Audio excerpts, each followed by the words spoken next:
Hello बच्चों, तो हम लोग आज स्टार्ट करते हैं केमिस्ट्री का फर्स्ट चैप्टर जिसका नाम है solid state.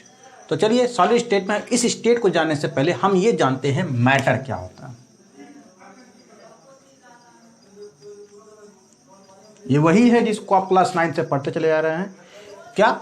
Anything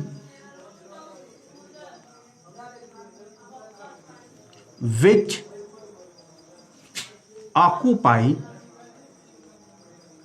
space and mass, यानी हर वो चीज जो स्पेस यानी थोड़ी सी जगह घेरती हो, एंड मास और जिसका अपना कुछ द्रव्यमान हो। तो ऐसे सभी मैटर को या ऐसे सभी सबस्टेंस को हम लोग क्या कहते हैं? मैटर कहते हैं। तो आपके मन में क्वेश्चन होगा कि आखिर वो कौन सी चीज स्पेस और मास को कवर करती?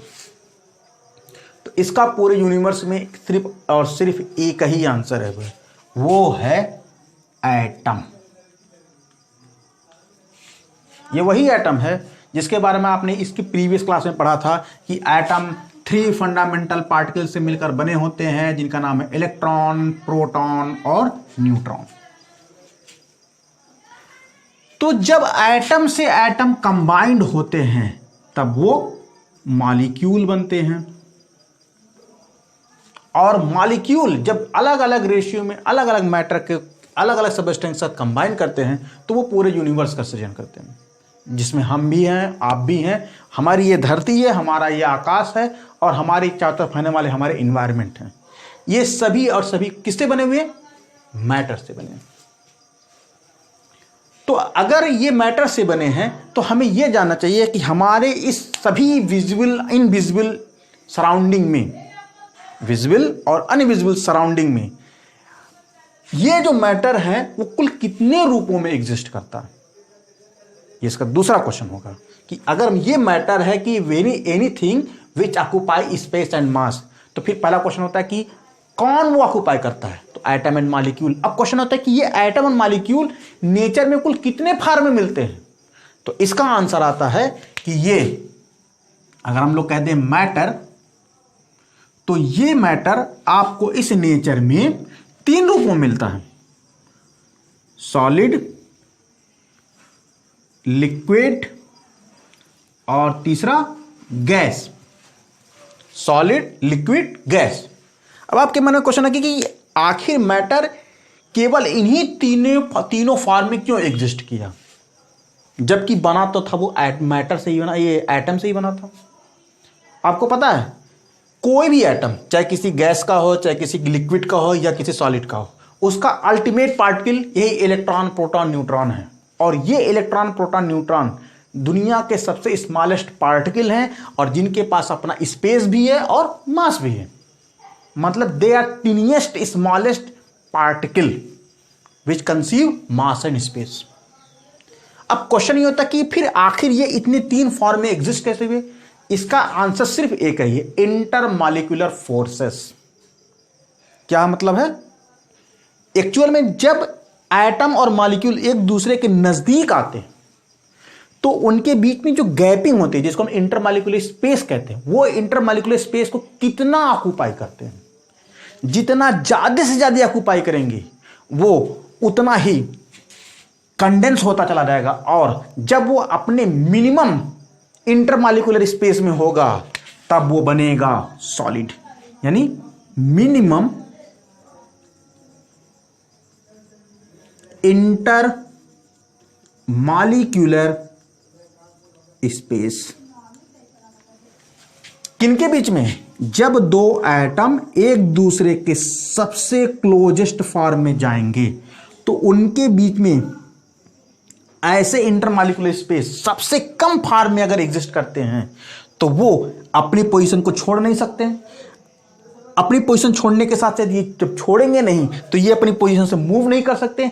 तो ये जिस स्ट्रक्चर, जिस पॉसिबल स्टेट में ये होंगे उसी स्टेबल में ये रिजिड हो जाएंगे। इनके अंदर इनर्शिया क्रिएट हो जाएगा, और वो कौन सा मैटर कहलाएगा? सॉलिड। तो यानी सिंपल सी ये वही सॉलिड की डिफिनेशन है जिसके बारे में आपने कहा था। क्या कहा था? Have definite mass and volume. Sorry mass न करके यहाँ पे हैव ए डिफिनिट शेप कह लीजिए, यानी जिसके पास अपना एक निश्चित आकार हो और एक निश्चित वॉल्यूम हो। तो ऐसे सभी मैटर जो ऐसे एटम और मॉलिक्यूल से बने हैं, लेकिन एक बार वो जिस शेप में चले जाएं, अगर वो दोबारा उस शेप को छोड़ते नहीं हैं, अनदर स्टेट में ट्रांसफॉर्म नहीं होते हैं, किन कंडीशन में? नॉर्मल टेम्परेचर और प्रेशर पे। हम ये नहीं करें कि टेम्परेचर प्रेशर एक्सट्रीम कर लीजिए, बस जिस मैटर का जो फॉर्म हम ना, एक्चुअल में ये तीनों फॉर्म हम जिसकी बात डिस्कस कर रहे हैं ये सभी एनटीपी पर ही है, सॉलिड, लिक्विड, गैस। और आपने ये लिक्विड का वो सिंपल सा डिफिनेशन पढ़ा होगा कि have definite volume but not in definite shape, यानी ऐसे सभी मैटर जिनका वॉल्यूम तो निश्चित हो लेकिन उनका शेप निर्धारित ना हो। अब आप कहेंगे सर ऐसा कौन सा मैटर है जिसका वॉल्यूम निश्चित होता है लेकिन शेप डिसाइड नहीं होता है? तो आपने देखा होगा पानी, या आप मार्केट में से जब डीजल, पेट्रोल, मिट्टी का तेल लाने जाते होंगे तो गैलन लेके जाते होंगे, और जब गैलन में उस पेट्रोल को, डीजल को भरते होंगे तो आपने देखा होगा वो डीजल या पेट्रोल उस गैलन का आकार पकड़ लेता है। तो आपने लिया कितना? आपने दुकानदार को पैसा दिया, कहा भैया मुझे 20 लीटर डीजल दीजिए। तो आपने जब कहा 20 लीटर डीजल, तो एक्चुअल में आपने वॉल्यूम तो सेट कर दिया कि 20 लीटर। अब ये तो बदल नहीं सकता। अब आपने उस 20 लीटर की डीजल को जब गैलन में लाया तब उसका वॉल्यूम गैलन का शेप था, और जब आपने उसे टंकी में भरा तब उसका शेप टंकी का आकार का हो जाता है। जब वो जमीन पे गिर जाता तो फ्लैटन इधर उधर बहने लगता है। यानी क्या अब इसका शेप निश्चित है? नहीं है। और जब मैटर ऐसे फॉर्म में एग्जिस्ट करता है केवल वॉल्यूम ही निश्चित, तो शेप कभी निश्चित नहीं हो, यानी जिस बर्तन में पड़े वो उस बर्तन का आकार पकड़ ले, तो उसको हम लोग क्या कहते हैं? लिक्विड कहते हैं। अब आपके मन में क्वेश्चन होगा कि जब मैटर के ये तीनों शेप इंटरमॉलिक्यूलर स्पेस और इंटरमॉलिक्यूलर इंटरेक्शन पे डिपेंड करते हैं, तो इनका इंटरमॉलिक्यूलर स्पेस और इंटरेक्शन कितना होगा? एक्चुअल में यहां पर अगर ये मॉलिक्यूल या एटम है तो यहां पर ये सबसे क्लोजेस्ट फॉर्म में जाएंगे, तो आपने कहा ये सॉलिड है। लेकिन जब ये इंटरमॉलिक्यूलर स्पेस थोड़े थोड़े दूर हो जाते हैं, इनके बीच में इंटरमॉलिक्यूलर स्पेस बढ़ गया, तो ये मॉलिक्यूल अपनी पोजीशन से मूव करने के लिए फ्री हो जाते हैं।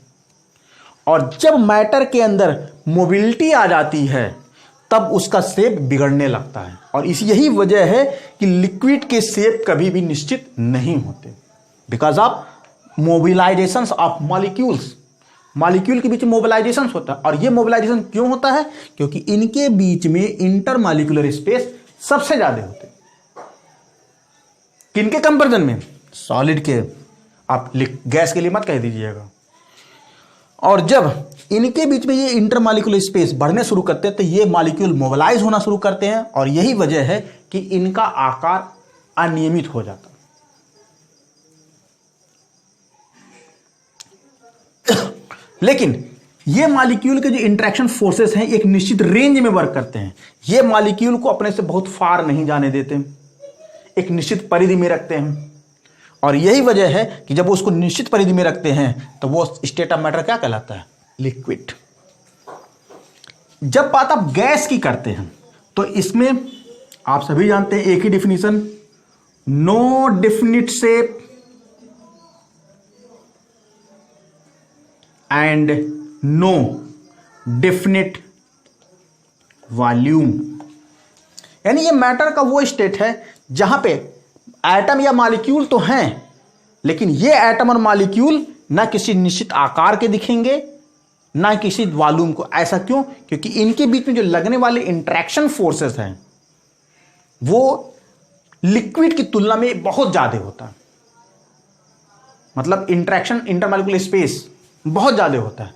अब जाहिर सी बात है, एक मॉलिक्यूल इधर और एक मॉलिक्यूल इधर, तो जाहिर सी बात है दोनों के बीच में लगने वाले इंटरेक्शन फोर्सेस काफी नजदीक नहीं हो सकते। और जब नजदीक नहीं होंगे तो ये इस परिधि में कहीं पर भी आ जा सकता है, और जब ये कहीं पर भी आ जा सकता है और कोई मॉलिक्यूल किसी को कहीं कोई रोकता टोकता नहीं, तो जाहिर सी बात है ये अपने लिक्विड नेचर को डिनाई कर देते हैं और ये कौन से फेज में चले जाते हैं, गैसियस फेज में चले जाते हैं। और जब गैसियस फेज में चले जाते हैं तो इनके अंदर मॉलिक्यूलर मोबिलाइजेशन सबसे ज़्यादा होगा, और मॉलिक्यूलर मोबिलाइजेशन सबसे ज़्यादा इस नाते ना इनको किसी आप निश्चित वॉल्यूम में रख सकते हैं और ना ही किसी निश्चित शेप में रख सकते हैं। जैसे एग्जांपल के तौर पे अगर आप अगरबत्ती के धुएं को एक बर्तन एक डब्बे में बंद कर दें तो भी आप कह सकते हैं क्या यह डब्बे का शेप है। अगर आप उसको लाइट की रोशनी देखें तो भी आप उसके अंदर मॉलिक्यूलर मोबिलाइजेशन आपको दिखाई देगा। और ये मोबिलाइजेशन इनके लीस्ट इनके बीच में ग्रेटर इंटरमॉलिक्यूलर स्पेस की वजह से होता है। ये तो हो गया 3 फेज। इसके अलावा